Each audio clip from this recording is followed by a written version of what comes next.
В эфире Абхазского телевидения информационный выпуск Амши-Кушара. Здравствуйте.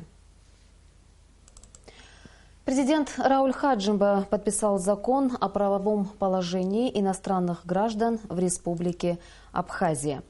Закон определяет правовое положение иностранных граждан в Абхазии, а также регулирует отношения между иностранными гражданами, органами государственной власти и органами местного самоуправления, а также должностными лицами, возникающие в связи с пребыванием, проживанием иностранных граждан в Республике Абхазия и осуществлением ими на территории республики трудовой, предпринимательской и иной деятельности. Закон был принят парламентом 29 декабря 2015 года. Глава государства также подписал закон о порядке выезда и въезда в Республику Абхазия. Вопросы развития сотрудничества в рамках подписанного ранее соглашения между Абхазией и Нижегородской областью обсуждались во время трехдневной поездки посла Абхазии в Российской Федерации Игоря Ахба в Нижний Новгород. По словам Игоря Ахба, на встречах с губернатором Валерием Шанцевым и другими руководителями области шел обстоятельный разговор о развитии отношений в области туризма, об организации детского отдыха, открытии железнодорожного маршрута Нижний Новгород-Сухум. На встрече в областной торгово-промышленной палате с участием руководства Нижегородской ассоциации промышленников и предпринимателей, представителей торговых сетей и компаний региона, заинтересованных в сотрудничестве с абхазскими партнерами, речь шла о торговле, создании совместных предприятий, поставках из Абхазии сельскохозяйственной продукции.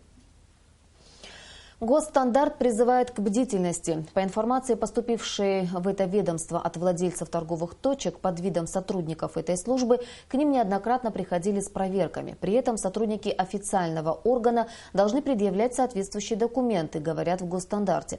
Кроме того, проверки не проводятся спонтанно, они заранее запланированы и обычно проходят раз в год. В ситуации попытались разобраться наши корреспонденты. Меня никто не обманывает, ко мне всегда приходят с документами, и всех на лицо я практически знаю. Я здесь уже стою 17 лет. Ирина Софьянова занимается предпринимательством уже около 20 лет. Ее небольшой магазин детских игрушек расположен почти у самого входа в центральный столичный рынок. Что такое проверки госстандарта, она знает хорошо.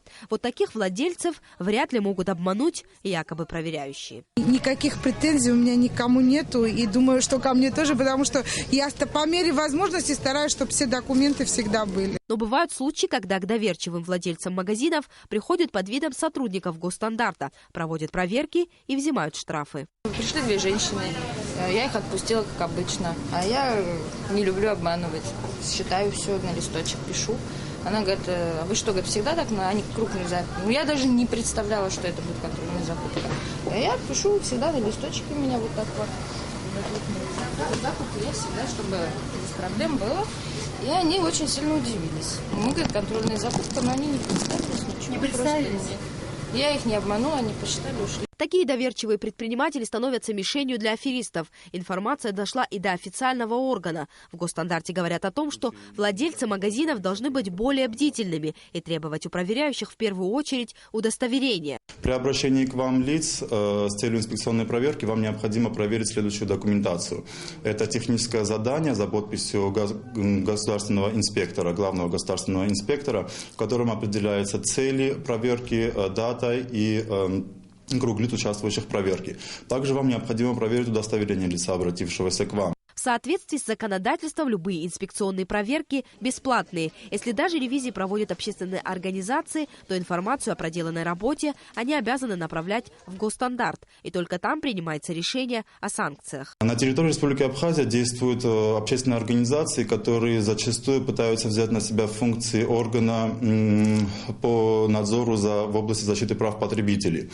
И пытаются взимать деньги как за консультационные услуги, так и за иные услуги. При этом за ними также не закреплены полномочия о вынесении постановления о наложении штрафа по делу об административном правонарушении. Чтобы не стать жертвой мошенников, владельцы магазинов должны регулярно вести книгу учета ревизии, куда инспекторы обязаны вносить личные данные, цель и время проверок. При обнаружении каких-либо нарушений в работе предпринимателей штраф не может быть оплачен на месте. При этом все денежные операции проводятся через банк и средства поступают в госбюджет. Нала Мукба Беслан Шкенджерия, Абхазское телевидение.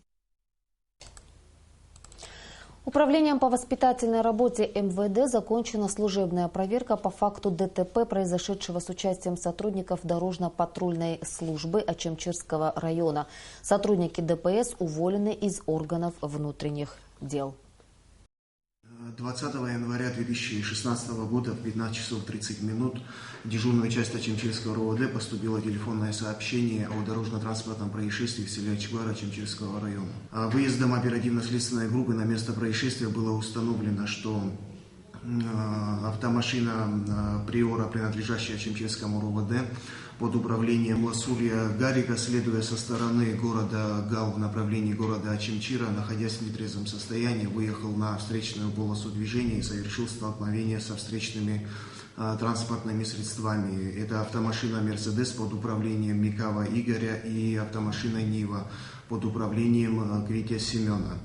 В результате ДТП никто телесных повреждений не получил. По данному факту Управлением собственной безопасности Министерства внутренних дел проводится доследственная проверка. С учетом проведенной служебной проверкой Управления по воспитательной работе Министерства внутренних дел Республики Абхазия по факту грубого нарушения служебной дисциплины, выразившейся в управлении автотранспортным средством в состоянии алкогольного опьянения, повлекший дорожно-транспортное происшествие.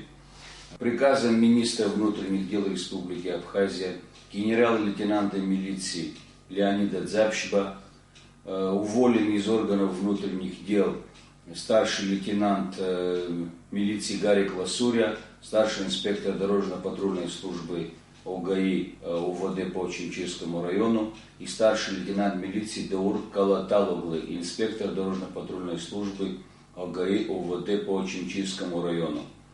Начальник ОГАИ ОВД по Очимчирскому району, капитан милиции Энвер Канджиоглы зачислен в распоряжение кадров Министерства внутренних дел Республики Абхазия. Заместитель начальника по воспитательной работе отдела внутренних дел по Очимчирскому району, подполковник милиции Дмитрий Тодово за слабую воспитательную работу с личным составом строго предупрежден. Рыбная паутина в самом разгаре. Согласно распоряжению Кабинета министров, максимально допустимый улов биологических ресурсов в этом сезоне составляет 40 тысяч тонн.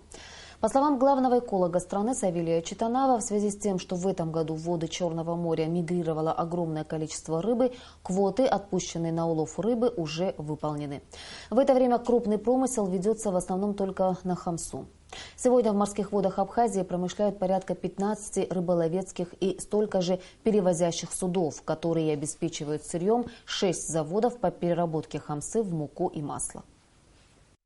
Эти 40 тысяч тонн хамсы распределены между 6 перерабатывающими заводами в равных долях, скажем, и от общего допустимого улова 15% отпускаются российским предпринимателям. Это по договоренности с Росрыболовства у нас ежегодно это практикуется.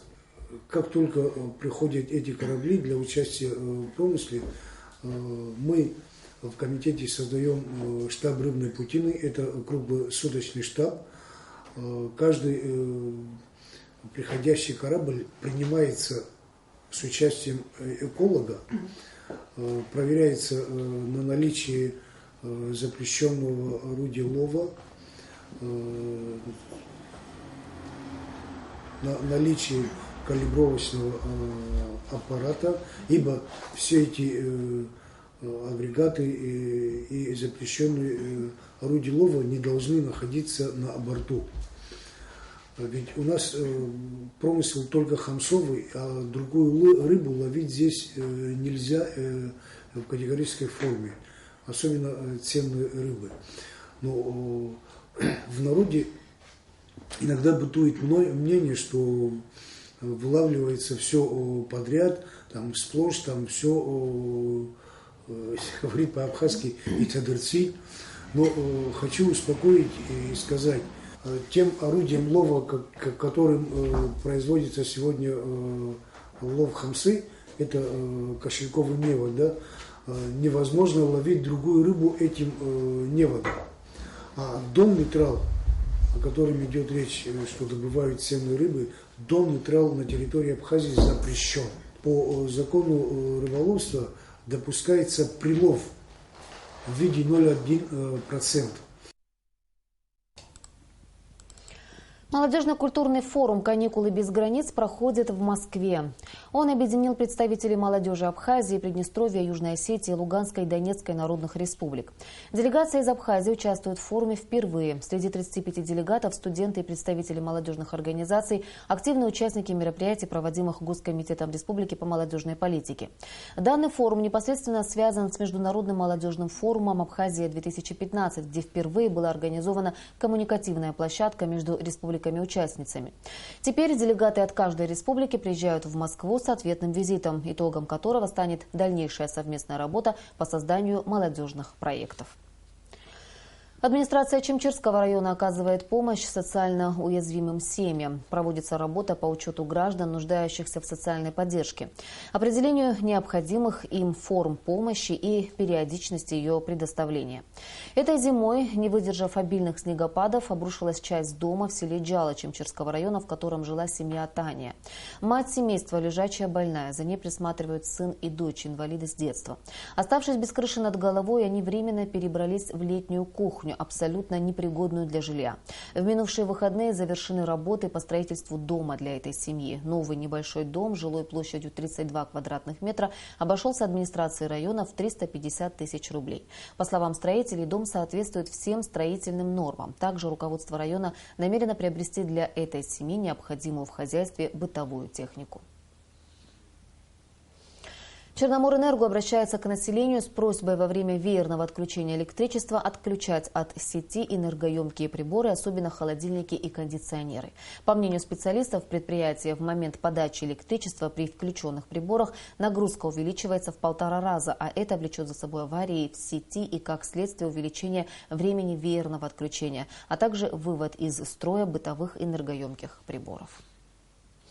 И о погоде.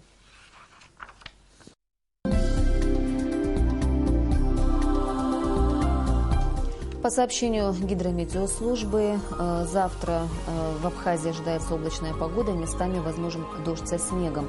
Температура воздуха ночью плюс 2,4, днем плюс 6-8 градусов.